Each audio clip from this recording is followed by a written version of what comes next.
Hello and welcome to today's webinar. This is an installment of the Ethics and Future of Work webinar series. The Center for Health, Work, and Environment and the Center for Bioethics and Humanities work together to bring you this series. Today's event is focusing on exploring ethics and emerging child labor laws. My name is Courtney Cuff, and I will be here in the background helping make sure tech and everything is running smoothly today. Before we get going, I'd just like to go through a couple of housekeeping remarks. So first, please note all participants will be kept on mute throughout the duration of today's program. We encourage you to use the chat function for any technical issues. Please use the Q&A field to pose any questions for today's speakers. Lee Newman, our moderator, will be monitoring that field. We have enabled closed captioning. Should you wish to watch closed captioning, you can enable that on your individual screen. And at the end of today's event, there will be a short survey we ask you to complete. This feedback is really important to us as we continue to develop our programming for the 2024 series. It is also your chance to claim continuing education credits if applicable. Lastly, today's webinar will be recorded and we'll be sure to circulate a link when that is available to all of today's attendees. That is it from me. So I would like to welcome Dr. Lee Newman from the Center for Health, Work, and Environment. He is a distinguished professor at the School of Public Health and the director of the Center for Health, Work, and Environment. He's a researcher, physician, public health practitioner, and educator. Lee? Great. Thank you so much, Courtney. And thank you to all of you who have joined us today. I think you're going to agree with me by the end of this that this has been a very meaningful and important conversation to be having with three outstanding discussants. The theme today you know about, and we have with us people who have a lot to share on the subject. So we're really grateful for them joining us for the next hour and a half. Let me quickly introduce the three of them so that you know who's going to be in this discussion today. First of all, I want to introduce Warren Binford, JD, EDM. Warren is an international children's rights scholar and advocate whose research and writing largely focuses on 21st century forms of child harms. And, she has published widely with more than 80 works and given hundreds of presentations worldwide with many media appearances on children's issues. Professor Binford was selected both as a Fulbright Scholar in South Africa in 2012 and as the inaugural Fulbright Canada Palix Foundation Distinguished Visiting Chair in Brain Science and Child and Family Health and Wellness at the University of Calgary in 2015, among numerous other awards and distinctions. In 2020, Professor Binford became the inaugural W.H. Leah Endowed Chair for Justice in Pediatric Law, Policy, and Ethics at the University of Colorado, my home institution, where she is a professor of pediatrics, professor of law, and a core faculty member in the Center for Bioethics and Humanities at the CU School of Medicine, our partner organization in this ethics series. And she serves as the director of law, policy, and ethics. Michael Bohenik is a senior counsel to the Children's Rights Division of Human Rights Watch, focusing on juvenile justice and refugee and migrant children in particular. He's researched and reported on criminal and juvenile justice systems and prison conditions, the protection of refugees and internationally displaced persons, the exploitation of migrant workers and other labor rights issues, the rights of lesbian, gay, bisexual, and transgender persons, and rights violations in armed conflict, including the use of children as soldiers. From 2006 to 2015, he was director of policy and then director of law and policy for Amnesty International's secretariat in London, where he oversaw strategic litigation, among other responsibilities. Earlier, he worked as counsel, senior researcher, and then deputy director of Human Rights Watch's Children's Rights Division in New York, and directed a nonprofit immigration legal services office in Washington State's Yakima Valley, and was the Leonard Sandler Fellow in Human Rights Watch's Americas Division in Washington, D.C. He holds a bachelor's degree from Michigan State and a law degree from Columbia University. I'll just add that not surprisingly to me, in addition to English, he speaks Spanish and Portuguese.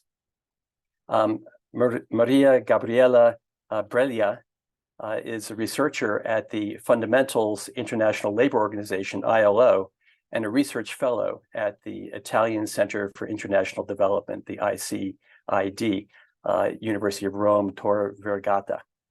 She received a BA in political sciences from the University of Turin and a master in international economics and development cooperation from the Center for Economic and International Studies at the University of Rome, Tor Vergata. Her research importantly focuses on child labor and forced labor at the global and at the national level, and aims to identify a comprehensive response to these phenomena on the basis of rigorous evidence. Her research involves reinforcing the capacity of national counterparts in developing research on child labor and forced labor, aiming to ensure the sustainability of research efforts. And I'll just add that for as long as I've been able to spell ILO, I've known and admired the work of that organization and their focus. Their often strong and persuasive focus on child labor issues.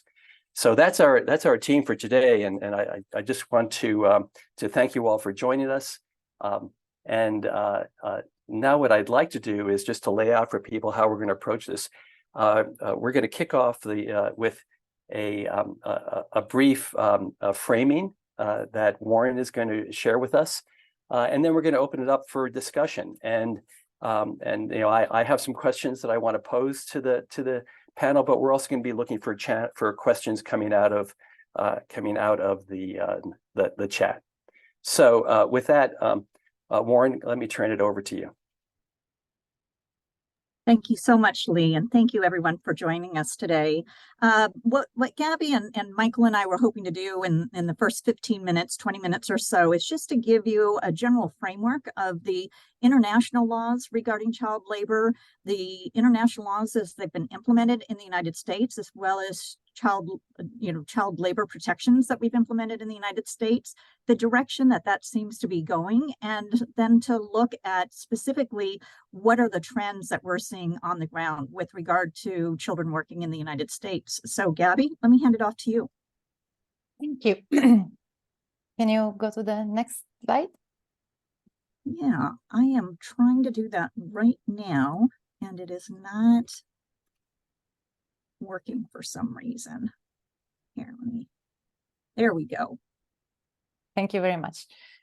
First of all, thanks a lot for organizing this webinar. I would like to start from setting a bit the scene. So we all know that child labor remains a persistent problem today. The latest global estimates indicate that 160 million of children are in child labor worldwide, and 79 million are in hazardous work. It means half of those in child labor.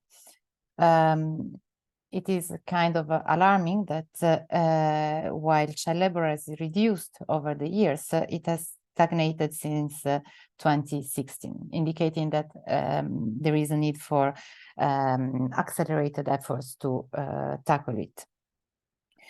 In terms of facts, the largest share of children in child labor are working within the family. We are talking about 72% of them. The majority of child labor is concentrated in rural areas, and agriculture absorbs a large share of children in child labor.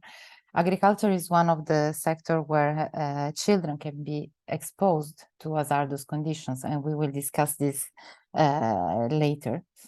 Again, in terms of fact, Sub-Saharan Africa stands out as one of the region with the highest prevalence and the largest share of child labor.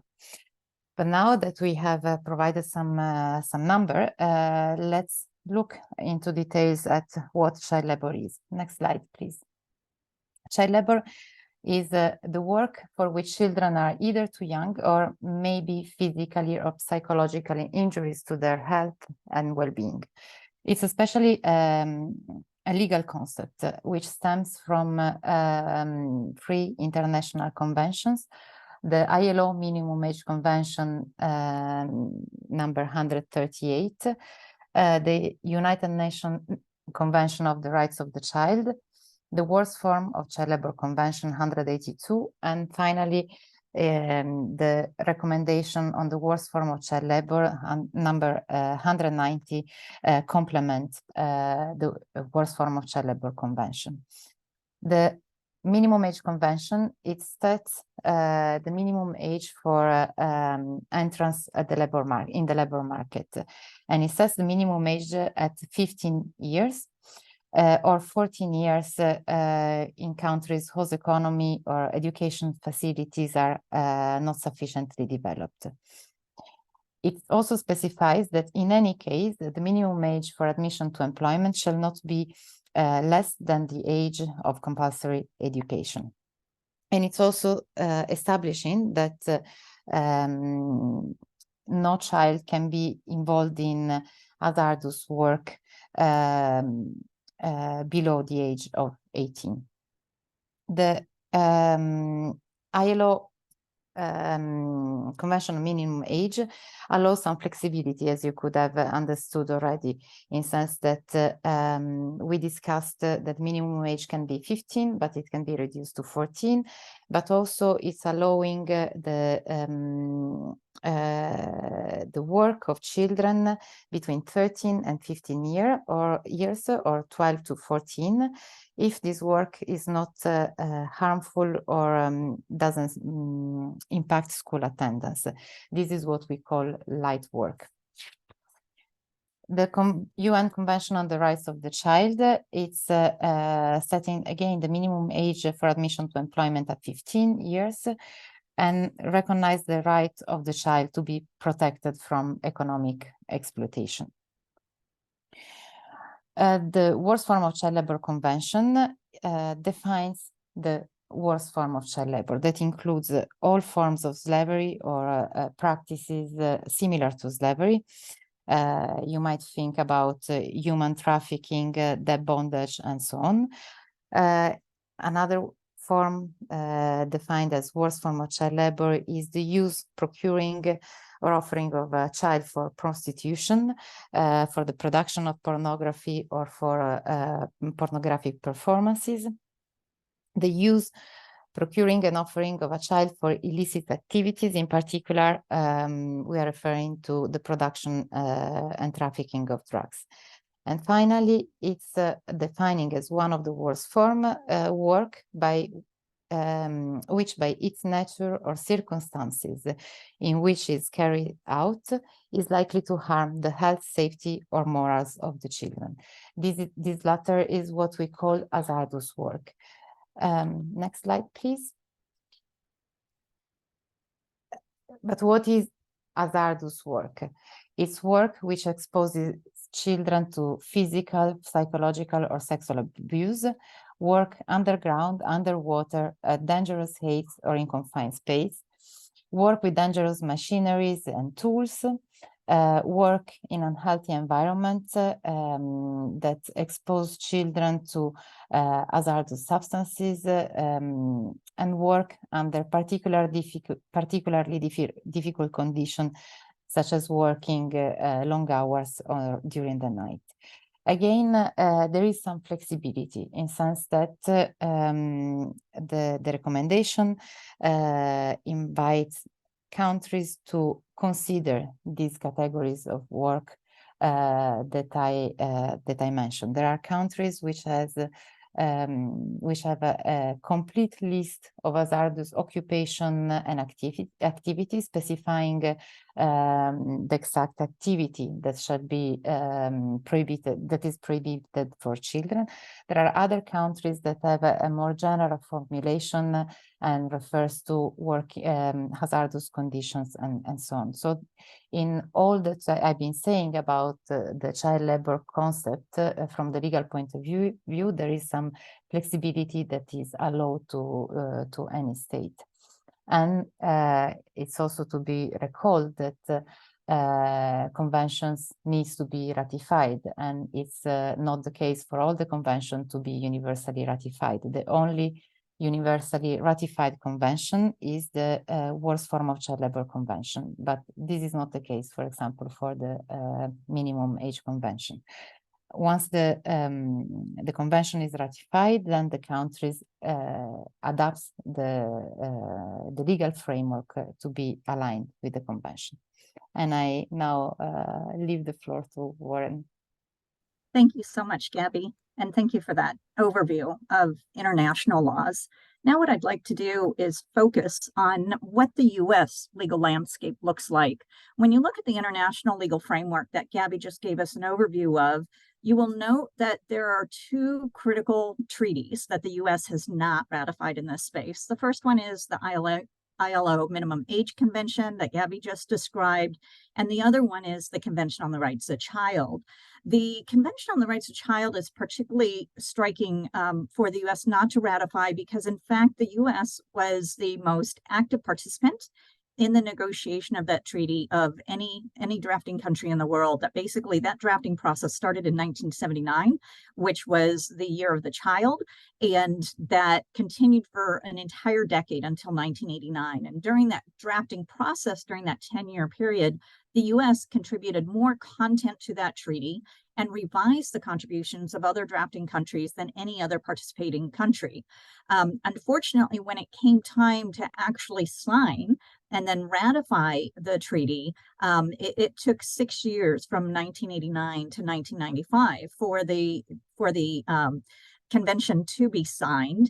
And at that point, it was basically the dying wish of the head of UNICEF at the time, where he begged President Clinton to please sign this, that the US had put their name on this, they, our fingerprints were all over it. And that was his dying wish. And President Clinton did go ahead and sign it, which obligates the United States not to do anything to basically undermine the principles of the convention. However, the convention has never gone through the ratification process that is required through the Senate. In looking at the ILA Minimum Age Convention, I apologize. It's unfortunate that the U.S., in fact, has only ratified 2 of the 10 core instruments that the ILO has had the international community implement. And this was, one that we're very disappointed that the U.S. has not ratified. However, there are a couple of child labor instruments that the U.S. has ratified, and you'll be happy to know that we did ratify years ago the minimum age at sea, which basically says that no child under the age of 15 can work on a sea vessel unless they're family members. At least one family member is also working on that vessel. At this point, this is considered largely a technical treaty, and so it isn't seen as a core treaty. But it's nice to know that at least when the U.S. signed this almost 100 years ago, that we at least had those, that commitment. In addition to that, as Gabby mentioned, the U.S. has ratified the worst forms of child labor convention, which arguably obligates it to also follow the recommendations under number 190. And some good news is that although the U.S. has not ratified the Convention on the Rights of Child, which is the most widely ratified human rights treaty in the history of the world, in fact, we are the only recognized country in the world that has not ratified it, we did ratify 2 of the optional protocols. The first one is with regards to children in armed conflict. And basically, the issue of whether or not to allow children to participate in the military it was an issue that threatened to sideline the entire Convention on the Rights of the Child. And in order to keep the CRC on track, it was agreed that we would move forward with the convention itself and try and finalize that and you know and have that take effect, and that we would have supplemental treaties that would complement the CRC. And what ended up happening is that with the optional protocol, the first optional protocol, basically the parties of which the U.S. is one have agreed that children under the age of 18 will not participate directly in hostilities. And this was an important distinction, that children could still participate in armed forces, at least governmental armed forces, not non-governmental armed forces, because of the US's ROTC programs in high schools around the United States. And so the United States government wanted to protect its ability to recruit children into the military, but agreed not to actually place them in combat until they were at least 18 years of age. The other optional protocol, kind of supplementary treaty to the CRC, is a second optional protocol, and that has to do with child prostitution, child pornography, and the sale of children. And the U.S., gratefully is a party to that treaty as well. And so that provides an overview of where the U.S. has signed on to the international legal frameworks. And I just need folks to be patient with me for a second, because my keys don't seem to be working as well as I would hope. So we have a domestic legal framework in the United States, and although when you sign an international treaty, it obligates you to implement those. When you're the type of country that we are, you're supposed to implement the provisions of the treaty at a domestic level.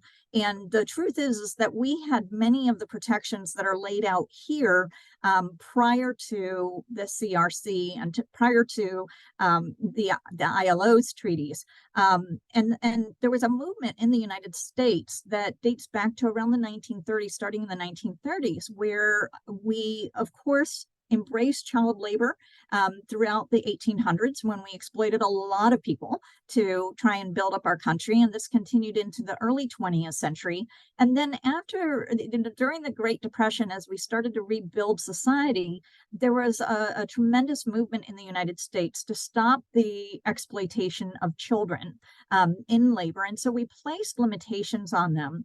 And, and those have both laid the groundwork and help to contribute to a framework that says that basically, children are allowed to work on farms with parental permission, as long as they're not missing school. We want them to continue to have education, but we recognize the role of the family farm in the United States, at least during the early, the 1800s, early 20th century. Of course, now we don't have nearly as many family farms, but we did allow this to happen. But we wanted to make sure that kids were still getting an education. In addition to this, as part of the protection of, small farms and family farms, we also had another exception, which is that we wanted to allow children to, work on farms that were not industrial farms. We wanted to have them be, these smaller farms, these family farms, within certain limitations. And then, of course, we also wanted to set outside the agricultural industry, we wanted to set the minimum wage, or the minimum age as 16 years of age, but to allow 14s and 15-year-olds to work in certain hours, certain occupations, and normally with parental consent. The Fair Labor Standards Act also allows children working in agriculture to do work that the Department of Labor has determined as particularly hazardous at younger ages than other working children. And so what you see is, in our national framework here in the United States, you see general child labor laws that say, hey, we don't want to send 7, 8, 9-year-olds into the workforce, but at the same time, we want to allow older children, 14, 15, 16, 17, into the workforce under limited conditions, with the exception of agriculture, where there are very few limitations with children in that sector, which is what has given rise to some of the problems that Michael's going to talk to us about in just a moment. At the same time that we've had nearly 100 years of a federal framework for protecting children and trying to keep them in school and trying to keep them out of key areas of the workforce, in the last 2 years, we have seen the introduction of state legislation that is starting to erode those limited protections that we do have related to child labor. At least 10 states have introduced legislation in this area. The most notorious of this was the Youth Hiring Act of 2023, which was signed by Governor Huckabee Sanders earlier this year. And basically that allows children under the age of 16 to work without parental consent and to work without having to prove what their age is. And this was something, all of this legislation is well documented as being pushed by industry interest groups. And so this is not parents saying, hey, we want our children to work because we think that it would be good for their integrity, their values, their work ethic, whatever. No, this ironically is where industry is pressuring politicians to take away the rights of parents in a form that is contrary to those values that many of these politicians espouse. But it unfortunately isn't just governors like Huckabee Sanders who are signing these laws into being. New Jersey has extended working hours for children and has said they need to work longer before taking a break. New Hampshire also has extended working hours for children and is allowing them to bus tables where alcohol is served. And then throughout the Midwest, we're seeing in Wisconsin, Iowa, Minnesota, Missouri, Nebraska, Ohio, and South Dakota all have introduced bills, every single one of them advanced by industry in order to try and weaken protections for children in the United States today. And with that, I'm going to hand it over to Michael so he can tell you exactly what it is that we see going on. Great, thanks very much. So I wanted to start by picking up on this, the existing federal exemption for what's ordinarily a fairly robust child labor law. The family farm exemption is really, really striking, particularly because let's just repeat what Warren had said. At age 12, there's no restriction on employment for farms of any size. So there's a historic, obviously, reliance on agriculture in the United States that's largely now, that was at one point family farms and is largely now commercial enterprise. The law has not caught up to this, and so farms of any size means really industrial scale institutions with the kinds of processes that you would expect them to be using, but nevertheless are exempted from the child labor laws. The only other sectors, by the way, that allow this exemption in the US are the making of Christmas wreaths and newspaper delivery, which is no longer, I think, a viable sector of employment for any age. So what we're seeing is that not only do we have a pre-existing loophole in the law, in the federal law, and not only do we have state efforts to try to roll back some of the protections in other sectors.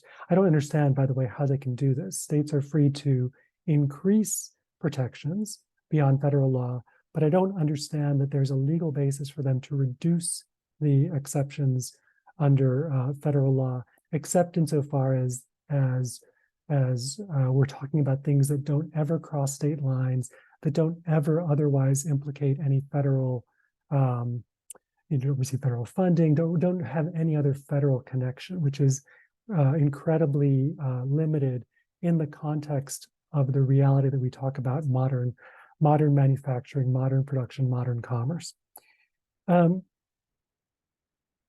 In addition to these legal loopholes, what we're seeing in the last 7 years or so is a sharp increase in the use of child labor.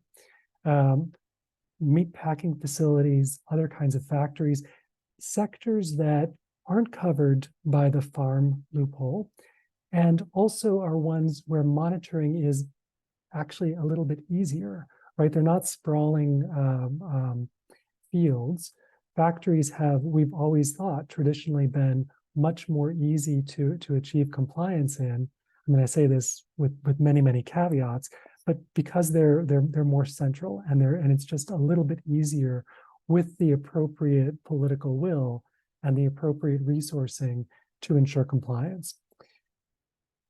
I'll come back to the reasons why this current administration has stepped up some labor enforcement efforts, or at least committed to do so. And that largely has to do with a series of exposés in the New York Times and elsewhere, and largely again about unaccompanied migrant children.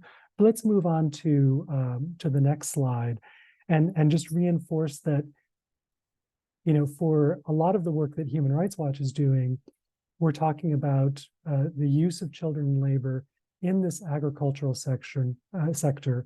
Recall that Gabby said that agriculture is one of the largest sectors of employment for children worldwide. That's probably also true in the United States, facilitated, of course, by this legislation. And then let's move on to the next slide and talk about a bit of an effort. We saw maybe a bit of an effort to try to address this legal loophole, and that's really stalled. I mean, unfortunately, every year we enter the legislative season with high hopes that something will happen.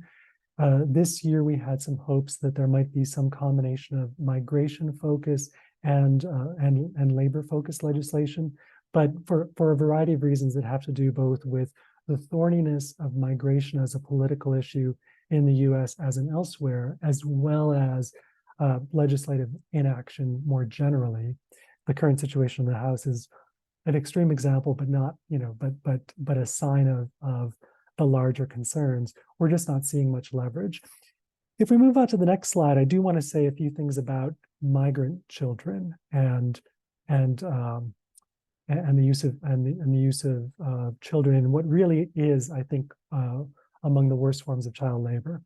So in February, there was a New York Times expose. It's been followed up by several other pieces more recently, I think one in September, that really talked about the use of unaccompanied migrant workers in some really dangerous activities and some unusual sectors of work, at least from the perspective of, my experience of largely seeing this kind of dangerous work focused in the agricultural sector. So the Times portrays kids in factory work, doing day labor jobs, kids whose ages are in some cases well below the international minimum of 15, 14, 13, depending on what it is we're talking about.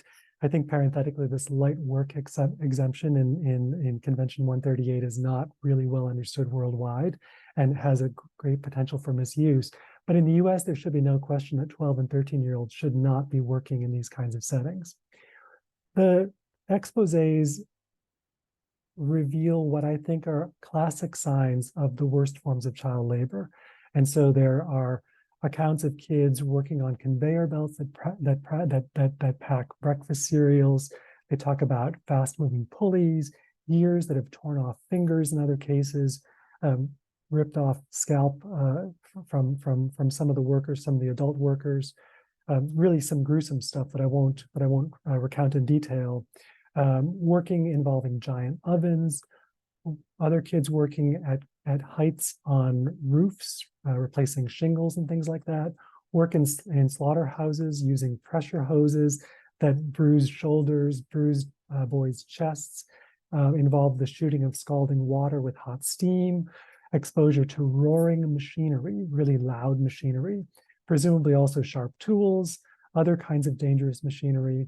Mentions of things like thick chemical foam that caused chemical burns and persistent coughs, as well as in all of these areas of employment, late hours, very long hours, a 12-hour shift 6 days a week at an egg farm in Michigan, in the case of one 13-year-old, and a dozen children at least killed on the job, with many others suffering serious injuries.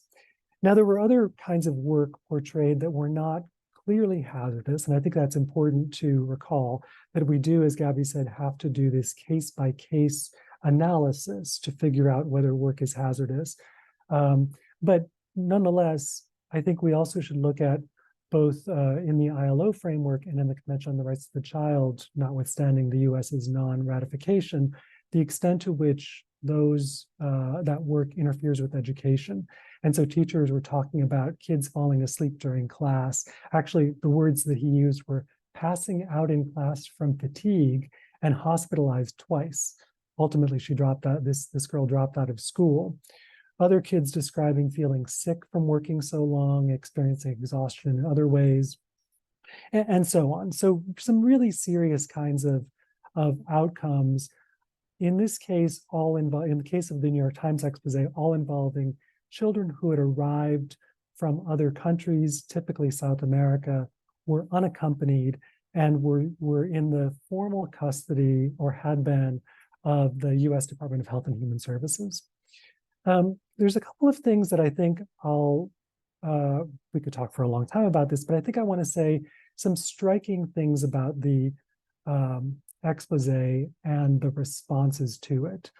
One question is the whole process, which we can discuss if people are interested, the whole process of the Department of Health and Human Services transferring people from their custody to the custody of what are intended to be family members, and so in some cases are family friends or other kinds of so-called sponsors, whether the checks are adequate. And indeed, there have been some steps taken by the administration in response to tighten up those checks. But recall that, many of you may know that 4 or 5 years ago, we were having extensive problems with delays, excessive delays in the transfer of custody to family members. So, in I think a really good faith attempt to get kids into the hands of their families, it could well be that excessive shortcuts have been the result. Number two is a whole issue of labor monitoring. Where is it, right? I mean, kids should not be working in these very dangerous jobs. The federal law limits hours worked on school days, as we've heard, agriculture aside. Where are the labor monitors? And the New York Times article talks about the frustration of kids themselves and others who tried to report violations. Third, even when violations are found, the Labor Department only issues fines in most cases. And the maximum fine under existing law is about $15,000 per violation. That can add up, but it's $1.5 million in some of the large factory settings that we're talking about is the cost of doing business for many of these institutions. It's not meaningful. And so there are some efforts, some proposals that would raise that maximum rate. But I think that's one of the additional challenges that we face. Independent contractors aren't covered in the same way as the factories or these other kinds of employers themselves. We've mentioned the political stalemate in Congress.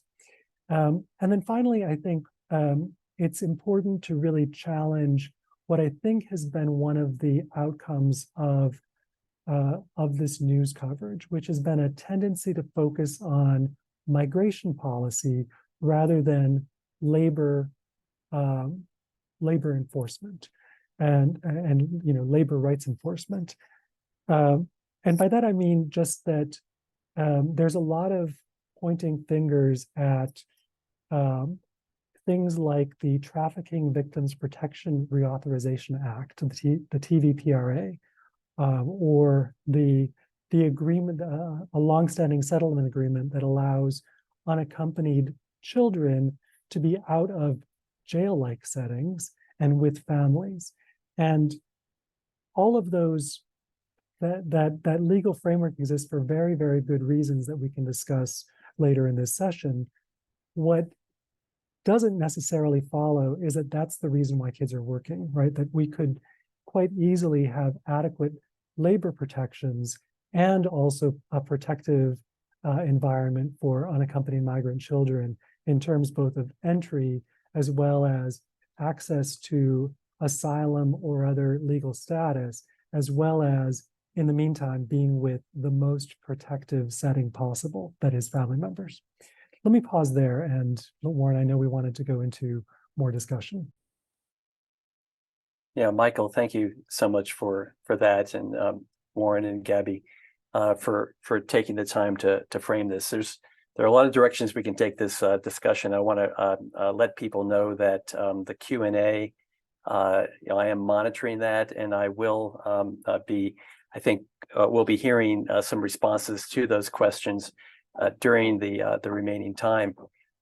One of the things that I want to build on, and something, Michael, that you just touched on, is this dimension of thinking about the overlap between what's happening to children when you read things like the heartbreaking Hannah Dreier piece in the New York Times, for example, is that part of this is overlapping with something else that is a major issue that the ILO has been very focused on, which is this concept of decent work, and that cuts across all ages, and is something that those of us in the field of occupational medicine are very aware of as a major contradiction that we have, that you can find people to do almost any form of work if you incentivize them or manipulate them in a way that causes them to do things that very well can and will cause harm, personal harm. So the decent work framework, I think, is interesting that you touched on that. I want to pivot though from that to ask you all. Let's build on that article, since it's such I don't want to say the good. It's a strong example of like a bad case study of what's happening, not just where she investigated it and for her story, but across the country and across the world. And I'd like to explore this from an ethical lens. So let's pause for a moment on the legal frameworks. We'll come back to that. What are the ethical obligations of those who are part of the chain of child labor? And by that, as I read that article, I'm thinking about the parents who are, for their own reasons, having their children cross a border, for example. And those reasons can be economic. You know better than I. They can be economic. They can be about avoiding gang violence. There are reasons that people they need money to feed the family, etc. So we have the parents. We have the I'm going to skip over the coyotes for a moment, but the sponsors, the government agencies, the employers, the contractors who are supplying those children to the main employer. We have the teachers who are observing these children in their classrooms, the neighbors, and other community members, healthcare providers, especially who are suspecting or seeing violations of human rights, child abuse, and child labor. There are a lot of directions you all can take it, but what's front of mind for you all in terms of our responsibilities to this crisis along that chain that leads to the potential for child labor and abuse? Just open it up to all of you. Sorry for the very long frame question. My apologies for that. Yeah, I think I'd like to start by, you said let's set aside the law for a second, because I want to make sure that we all understand the difference between law and ethics. Is, the law is basically the minimum that we need to do. And so this is your minimum baseline in order to not engage in, criminality or civil liability, depending on the nature of the law. And then, of course, our ethics is, in an ideal world when we are our best selves, how would we want to be making decisions? And I think that in the hundreds of interviews that Michael and I have conducted on both sides, the US-Mexican border, and then the additional interviews that he has conducted throughout the Northern Triangle, one thing that we've heard again and again from parents is that they would love to keep their children at home in their, countries of origin if they safely could. And there are so many pressures on these families where, for many of them, these are life and death decisions that they are forced to make. We've interviewed, parents or grandparents where, there's one in particular that I was thinking of that Michael and I did outside of Tijuana, where a grandmother was describing her granddaughter being decapitated and having her limbs cut off because she refused to be a sex slave to a gang in their home country. And that's why they were there at this shelter on the other side of the US border, because, you know, they were afraid that the gang would come after other members of the family because of the girl's non-compliance with the wishes of the gang. That's not a situation in which you can necessarily comply with either ethics or the law. You know, these are life and death decisions. And so it's not that, oh, we want to send our kids to the United States so that, you know, we can make more money and be a wealthier family. Certainly there are some families that are like that, but we almost never encounter those families when we're interviewing either children and asking them why they've come to the United States, or families and asking them, you know, why they have sent, or, you know, why they are bringing their children to the United States. So it takes us outside of the realm of either law, let alone ethics. You know, with regard to the parties who are involved once they arrive in the United States, I think that that's where we have a certain amount of privilege living in a relatively ordered society. It doesn't always feel that way, I understand, but compared to, you know, where many people are coming from, where I think that we really should be setting a better example and bringing our best selves to these children. When you look at the studies that have been done of these children and who arrives to the US border as an unaccompanied child, these children have higher levels of strength, resilience, intelligence than most native-born children, that they are truly a gift to the country. And yet the follow-up studies, you know, of them shows that they lose those advantages within 2 years of being in the United States, attributed to both the child abuse that they experience when they first arrive at the hands of the US government, and then the racism and exploitation that they experience, the hostility that they experience once they get settled into communities, whether it's through, you know, child labor exploitation or some other form. And so it really, we end up paying the price. They do too, obviously, you know, but the US loses so much in these children that have been given to us under these really tragic circumstances. And it ends up, you know, being unfortunate for everybody and truly tragic for many. But I think that the fault lies largely on this side of the border, because we are in a position where we don't need to exploit these children for labor or anything else. Gabby or Michael, do you want to add on to that comment? Thank you for that, Warren. And you know, taking this as an ethical issue in a relatively privileged society like ours, and thinking about the others in the community who have eyes on what's happening, but may or may not be acting. I'm interested in what that individual responsibility is as well. But thoughts about that or other dimensions? Michael, let me turn to you. Sure. I mean, it's a really interesting, and I think I'm a lawyer. For a lawyer, it's a bit challenging to start to think outside of the legal framework, and so I think a very welcome question.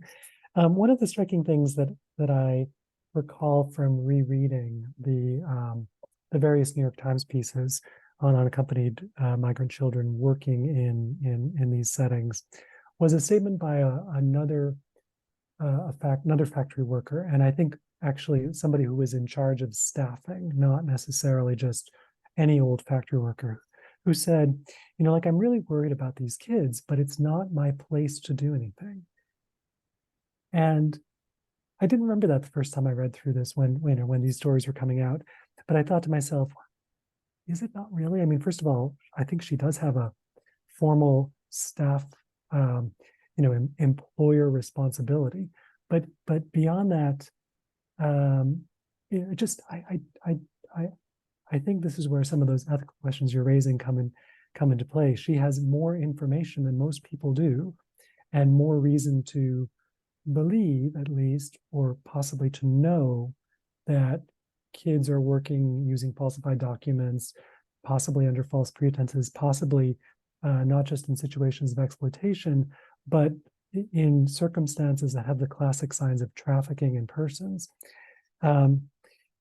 So it's hard to believe that she doesn't have that it's not her place to say anything. With regard to parents, I think it's easy to blame parents, particularly those who are in other countries, for choices or not that they've made for the circumstances that they're in. And I think that's too simple. I think, first of all, the reality is people's choices are constrained by their circumstances. Second of all, I guarantee you, and as comes out in these New York Times reporting pieces, most parents have no idea what kinds of circumstances their children face in the factories and other settings we're talking about. Working on a family farm in Guatemala, where you set your own hours, where you're working at a subsistence on a subsistence basis, is really, really different from working 12-hour days in a meatpacking plant. And in so many other ways, parents just don't have the information, and that's in some cases because their children aren't telling them, right, like exactly what they're going through. So I think it's just too easy to blame the parents. And then a final thought is you've mentioned teachers, you've mentioned healthcare professionals. Here again, there often are some legal requirements, mandatory reporting requirements. These are classic situations of child abuse. There are visible signs, there are other indications, kids are falling asleep. And I think that a great many of these professionals have indeed tried to report, and they're met with the non-response as the outcome. Gabby? Yeah, thank you. And I mean, I think these articles that we were quoting help us really understanding the complexity of child labor, and also to the complexity of the response to it. It's cross-cutting the borders. I mean, in this case, we would need some policies at the national level in the country of origin, but then also policies in the destination countries to help these kids. This is to say that all the actors that you have been listing, to me, they are responsible. I mean, the government is the first one being responsible of its citizen or people arriving in its borders. We have been talking about parents, but all of us, we have some responsibility. I would like to share with you something that I learned recently. I was in Madagascar for a research on child labor, and in particular on the hazardous condition of work of kids involved in the vanilla production. And we met with some vanilla producer whose kids may be involved in child labor, which is in work which is hazardous for them. And when we were discussing, they told us that they are selling 1 kilo of vanilla for 2,000 to 3,000 IRAN. That is like 60 cents. And if you think to how much we pay the vanilla when we go to the grocery shopping, you see that there is a gap, let's say. So the responsibility is really a different level, but all of us, we are somehow responsible, from the government to the parents, to the employers, and so on.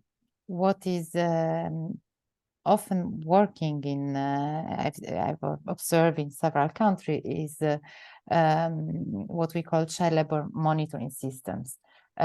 Basically a kind of network, let's say, at the community level that is helping to monitor child labor. We know that the monitoring is one of the biggest challenges in, I don't know in the US, but in many of the countries where I've been working, labor inspectors are very few. They cannot, of course, cover all the establishment. And as we were discussing at the beginning, often child labor is happening in the family field, basically. So it's difficult really to capture. Gabby, I want to tie what you were just saying to two question comments that are in the chat. One of them with regard to the monitoring piece, in the chat it says, why should we be surprised at the lack of government oversight when here in the US, OSHA has been largely neutered, with workplaces able to expect having an on-site evaluation maybe once every 50 to 100 years. based on the size of the inspection workforce. So that's one comment, which I think ties to something that you were just saying.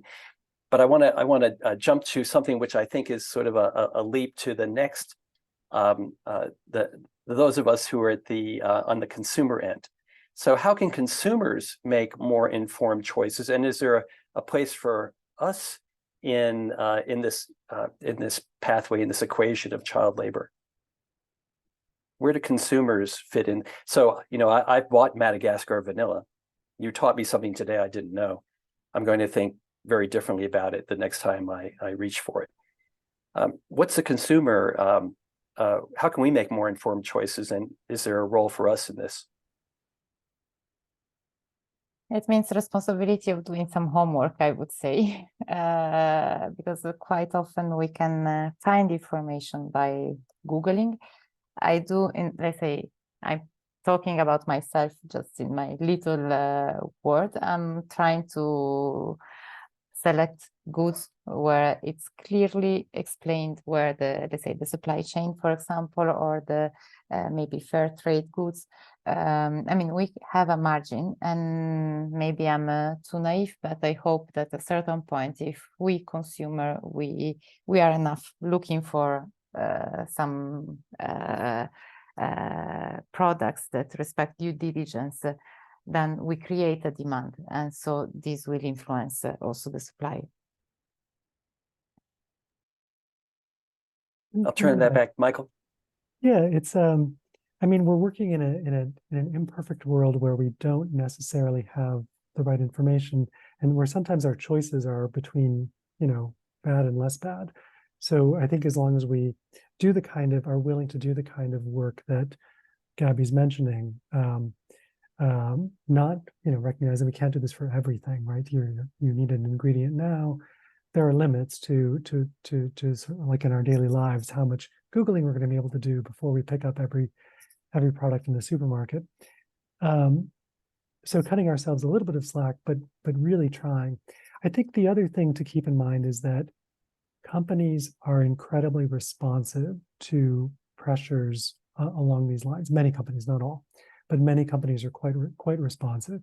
And so that means that when we pay attention to and ask about the kinds of reports we're hearing in the media, or that institutions are putting out, whatever the sector is, that we that we know that that's going to make a difference, that we can realize that that's going to make a difference, that it's something that, like I know that large global brands have been concerned enough about to fly out multiple officials to, from across the planet to meet me in advance of a Human Rights Watch publication that was going to discuss child labor in their industry.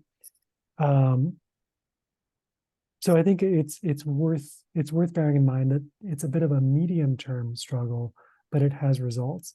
Yeah, let me stop there. I had one or two other thoughts, but we have many things to discuss.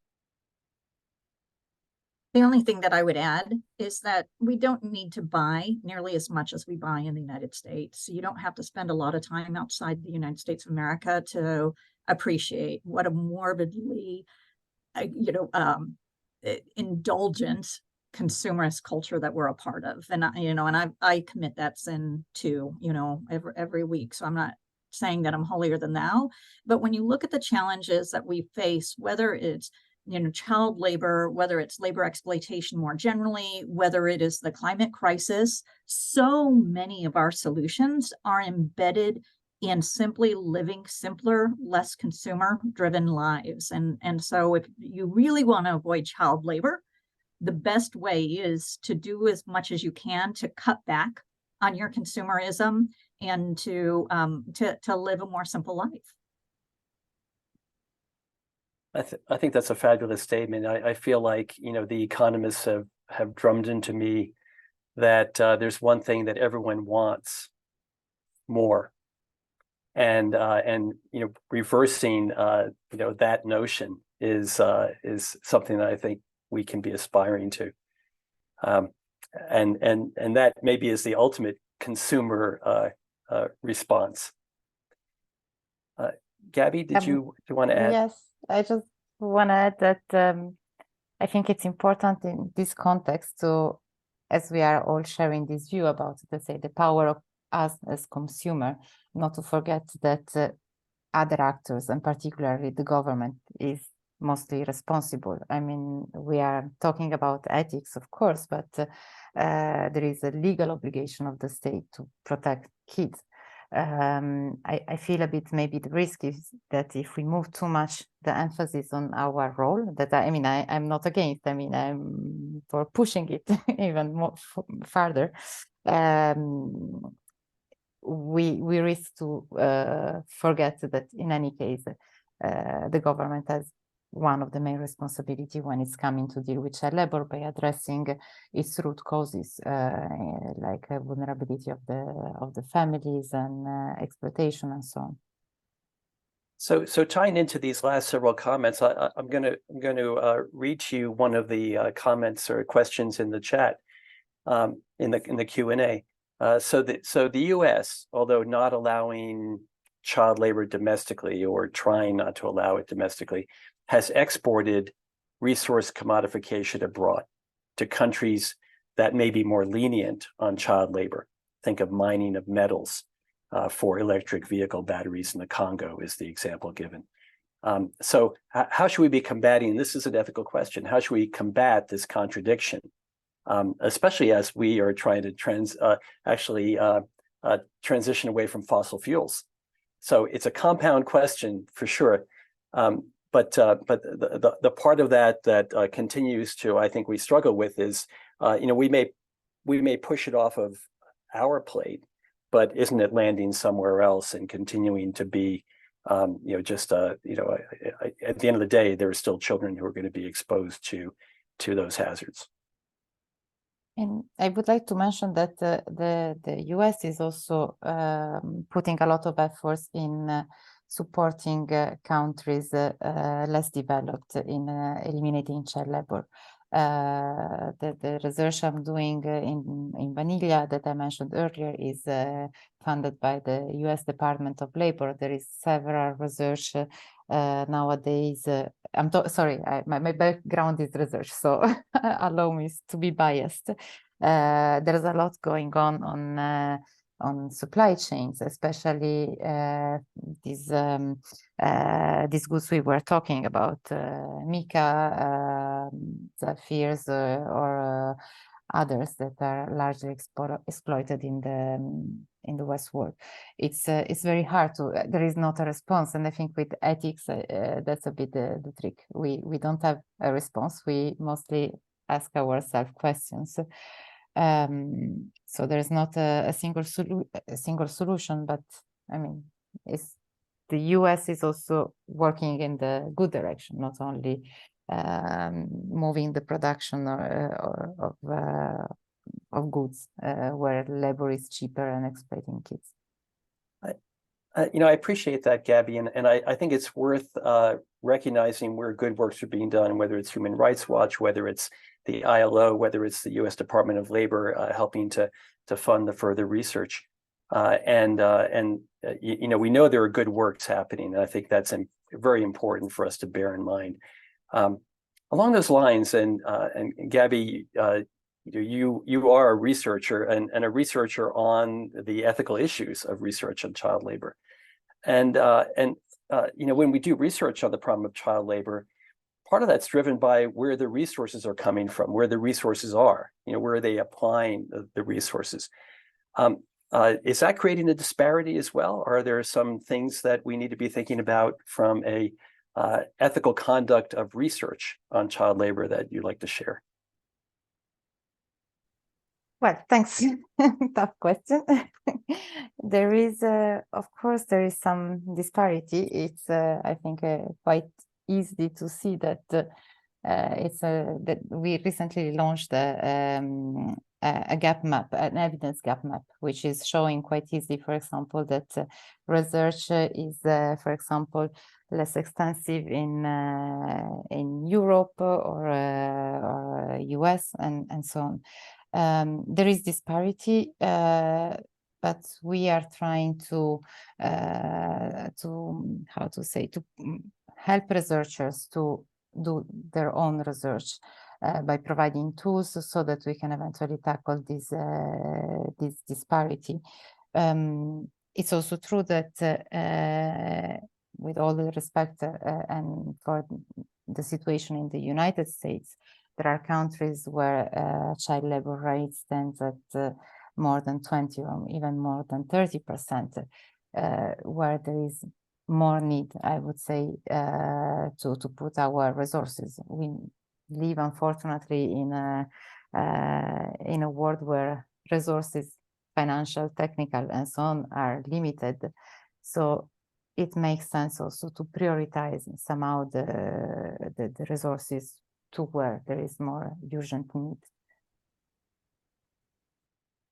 Is there a greater role, and this is a question to all of you, is there a greater role, it's coming out of the Q&A, is there a greater role that you see for journalists, for artists, for others who have access to larger audiences than we might have, to be letting us see what we can't see?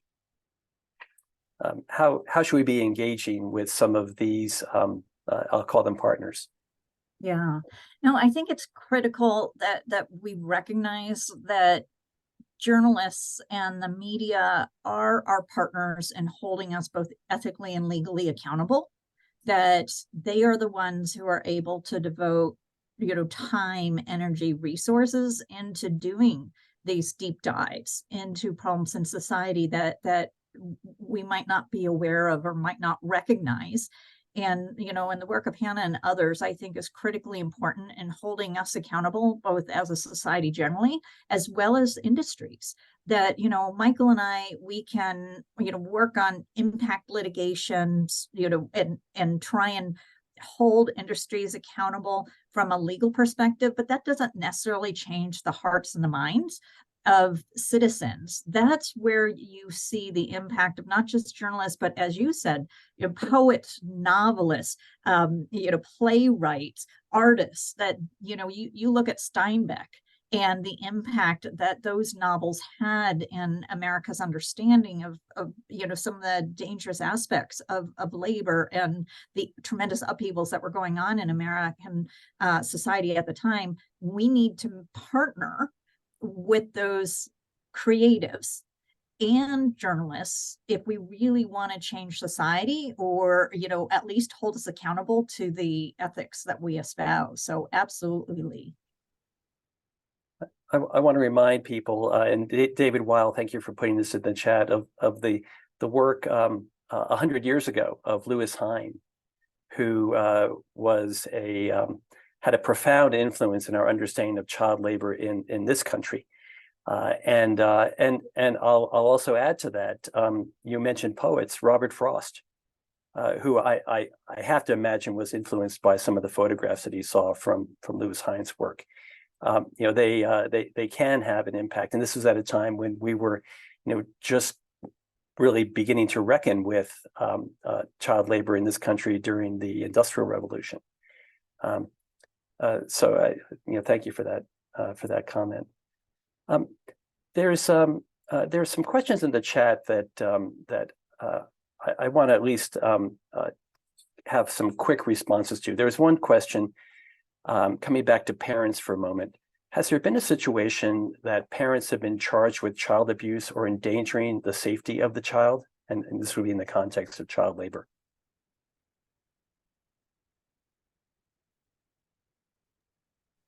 Warren, you might have a different comment than I do. I've never heard of such a thing in the scenarios we're talking about.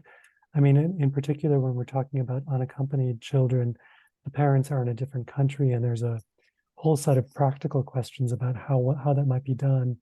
And I think also, not only are we seeing the kind of rethinking that Warren discussed about striking the right balance between protection of children and allowing them to work, but also I think more mainstream or moderate, or what I like to think of as the more classically viewed folks who are happy with the state of child protection laws as they currently stand and would like to see those enforced, are nevertheless would balk at the idea of holding parents accountable, just and for those kinds of things, just in the same way that I think there's considerable overreach in other areas.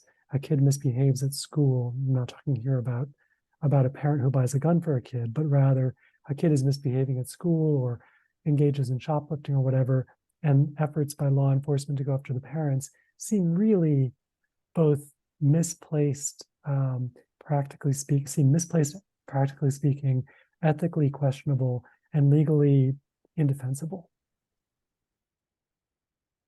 Yeah, one of the great ironies here, Lee, is that, you know, as the abolitionist movement in child welfare has gained steam in recent years, they have pointed to the number of children who have been removed from their parents' care for solely attributable to neglect, to parental neglect as a result of poverty, and that we should be doing much more to support these families so that their children aren't being raised in poverty.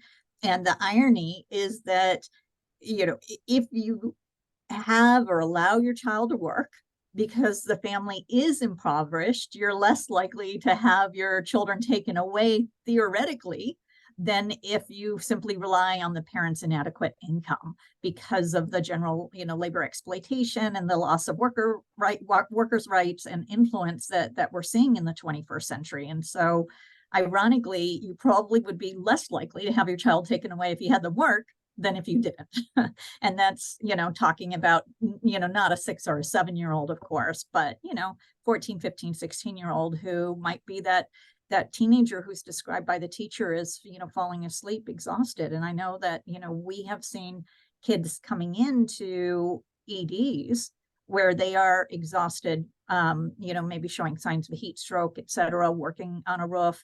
And, you know, healthcare personnel are really, really hesitant to refer those children to law enforcement because they don't know what it's going to do to the family, and they want to be able to work with child welfare officials in a way that really will support that child and support the family, rather than, you know, strip that, you know, those parents of parental custody or otherwise hold them legally accountable for the fact that whatever the circumstances were, that child wound up on that roof, that eventually led them, you know, to the interaction with our healthcare colleagues. And so it's a really, really complex situation. And I can't help but keep going back to the fact that, you know, parents, you know, some of us, I want my kids to work. They're 13 and 20, and I want them to take responsibility and evolve into adulthood. But I don't want them to be exploited, and I don't want them to, you know, be in those dangerous working conditions that Gabby outlined for us at the beginning. And I think that there are, you know, very few parents in society who would want that for their children. Now, an exception is, for example, sex trafficking. That I've done a lot of research around child sex abuse, and I know that a number of particularly girl children, that they are trafficked by family members, and we do try and hold those parents responsible legally for what they're doing. But when we're talking about not so much, you know, the child sex trafficking, the child pornography or child sex abuse material, that when we're talking about more, you know, having children working on farms, having children working on roofs, having children working on factories, you know, usually those are parents who are in somewhat dire circumstances, as opposed to parents who are deranged and intentionally abusing their children, such as we see with sex trafficking. So I think there are important distinctions to be made about where children, you know, might be engaged in child labor and why, and the circumstances under which we want to be proactive in holding parents responsible.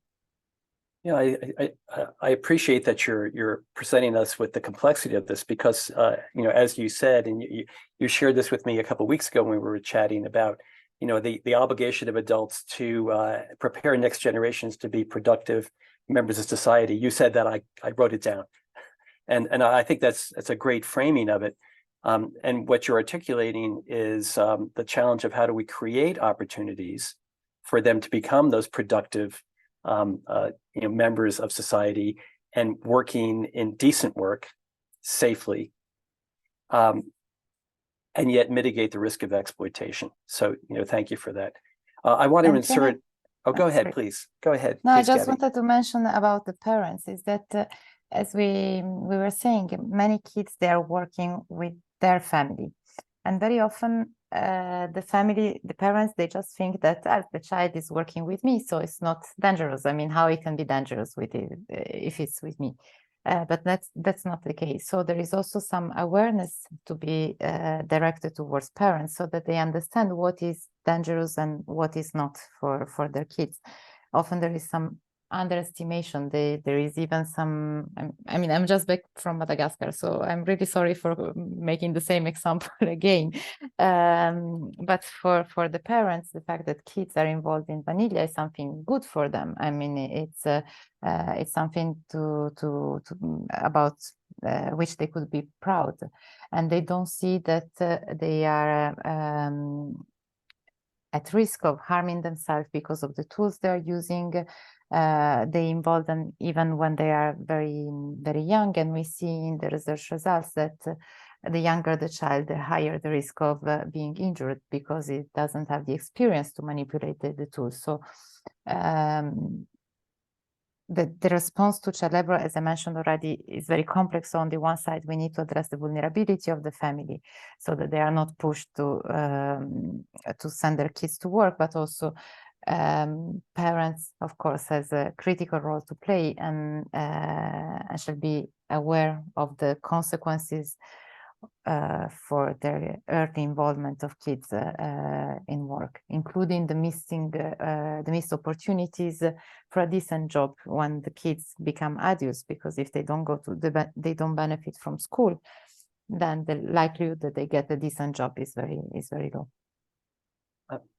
Something just to kick in from the Q&A, there is a statement by one of the people attending who said that in the U.S. it's very rare that a parent on a family farm is prosecuted for child abuse or neglect associated with agricultural injury or death, despite more than 100 deaths per year of children under the age of 16. There are only 1 to 2 cases of criminal charges, so that's just a comment from the chat on this particular theme. With the few minutes that we have remaining, what I promised you all is that I wanted to give each of you an opportunity to take a few minutes to share with us what's front of mind for you. What would be the things that you want people who are listening to this today, and the people who are going to pull this up later and listen to it again or share it with others?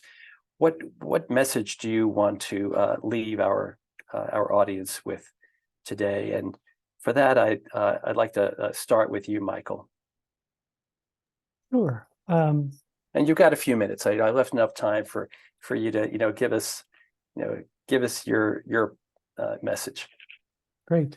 Well, I think that thinking about the U.S. context, and in particular about unaccompanied migrant children, I think the main message is we can't throw out the protections that exist in the asylum laws, in the specific ways that unaccompanied children should not be detained, the preference for placing them with family members for very good reasons, because of this very, very good expose in the New York Times and similar reports. What we need to see instead is more robust labor inspection and enforcement, and of course closing that family farm, the general agricultural loophole. So I think for the U.S., those are the main takeaways. For the world in general, I'd like to pick up on a point that Gabby made much earlier, which was these kinds of violations aren't existing in a vacuum, and restrictions on the right to work and the inability of adults to earn a decent wage, to earn a decent living, is part of the picture. And so, colleagues and I looked at the banana sector in Ecuador and looked at systematically how, for children, the actions amounted to among the worst forms of child labor. For adults, legal restrictions and industry practice didn't recognize their right to organize. They were on permanent temporary contracts. So they were on 30-day contracts successively, 1 month to the next, with none of the benefits of the labor laws, of the labor protections that existed on paper. And there was a similar situation in El Salvador in the sugarcane sector. You know, if adults can earn a decent living, then it's less likely that their kids will have to supplement that income in ways that is dangerous. And that's bearing in mind that, you know, there could well be, there often is, some merit to beginning to do some sort of work within the parameters that we've discussed. Thank you, Michael. Gabby, I'll come to you, and then we're going to let Warren close us out. Thank you. I think my final remark is that we are living difficult times. The world of work is evolving. The progress in the fight against child labor, as I mentioned, has been stagnated. So we might be tempted to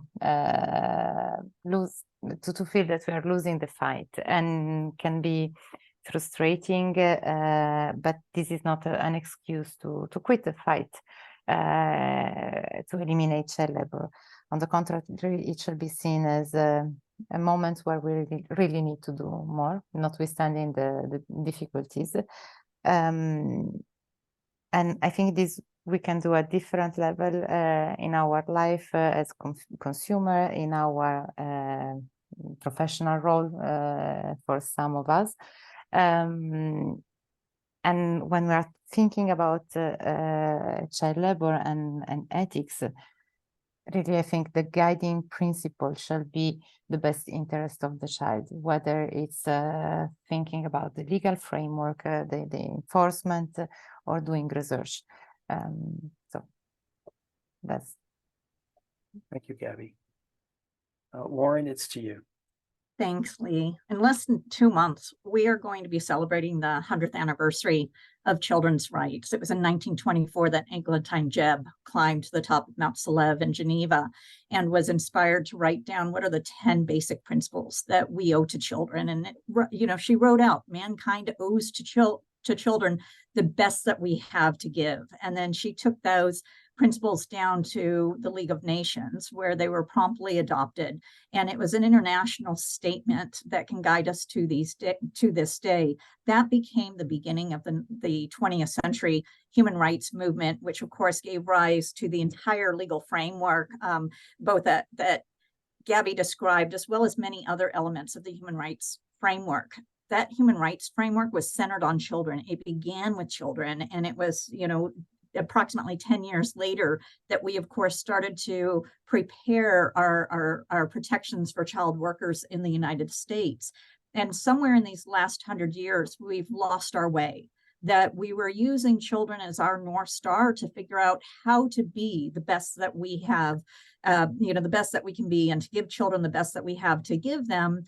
And yet, here we are 100 years later, and despite a lot of progress that we've made in different areas around the world with regard to the advancement of democracies, universal education rights, etc., we now seem to be pulling back from those.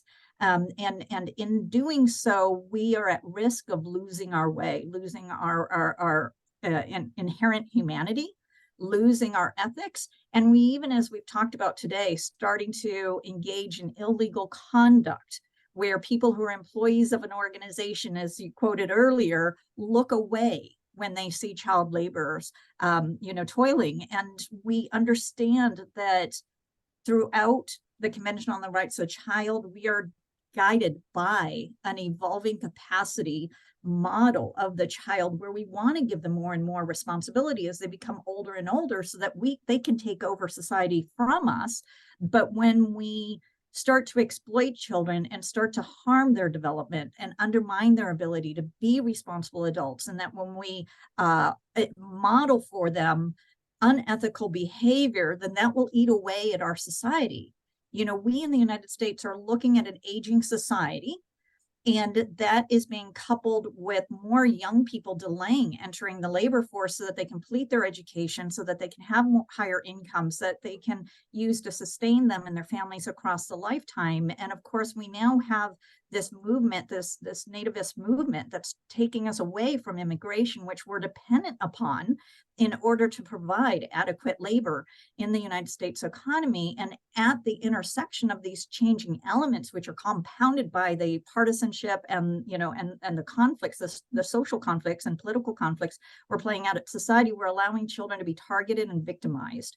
And so what I would challenge us to do is, at this 100th anniversary of children's rights, our recognition of children's rights, that we recenter our society on our young, that we recenter our society and our values on children, and we use children and what is in their best interest, as Gabby articulated, to guide us in making not just ethical, you know, not just legal questions, which are the baseline for our minimal conduct, but that we actually use them to make ethical decisions so that we truly can become the best that we can be as a society and individually, and that we fulfill, you know, the League of Nations charge to us to give children the best that humanity has to give. I just want to thank you all for spending the time with us today. I also want to thank the people who were in our audience for their questions and their comments. You've given us a lot to work with here, and I know all of us are taking something away from the time that you've been generously giving us today. So thank you for your passion. Thank you for the meaning of the work that you all do. On behalf of everyone in this audience. I also do want to thank the Center for Bioethics and Humanities, our partners in this series, and our own Center for Health, Work, and Environment. Courtney has been putting in the chat a place to please help evaluate today's session. We very much appreciate that. Courtney, let me turn it back to you. And again, thank you, Warren. Thank you, Michael. Thank you, Gabby. Thank you all for that wonderful presentation. We are going to be closing out today's session. You will all receive an email in the next couple of days with a link to the recorded webinars, any resources or materials relevant to this webinar, and a link out to that survey. So that is how you will claim your continuing education credits and provide feedback. Thank you all so much. Thanks again to all the presenters. Be well. Thank you. Bye. Bye-bye.